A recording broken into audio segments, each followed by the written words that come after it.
Hi there, my name's Kirsty Parsons and I'm a curator at National Army Museum. I'm here today to showcase the trailblazing women of the Women's Auxiliary Service Burma, better known as the Wasbies. Their origins were pretty traditional in terms of roles for women during the Second World War, as the unit was set up on the 16th of January 1942 to provide women for cipher duties.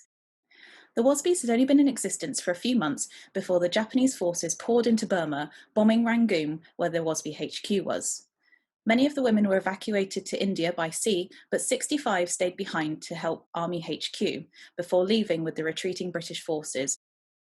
In April 1942, they were evacuated again, this time to Shwebo, before being moved to Myitkyina, where they were flown to Simla in India.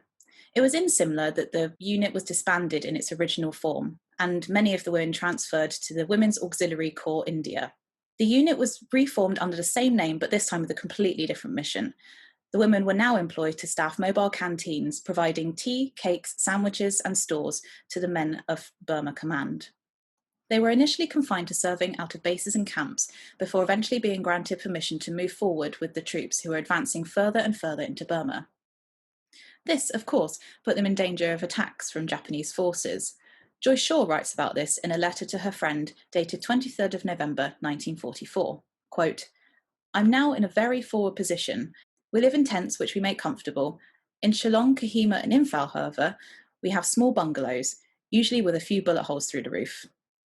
Oh, it is terribly interesting to see the signs of recent battle." Unquote. Interestingly, she wrote this letter to her friend in order to persuade her to join the Wasbies along with her, so clearly she relished being so close to the action.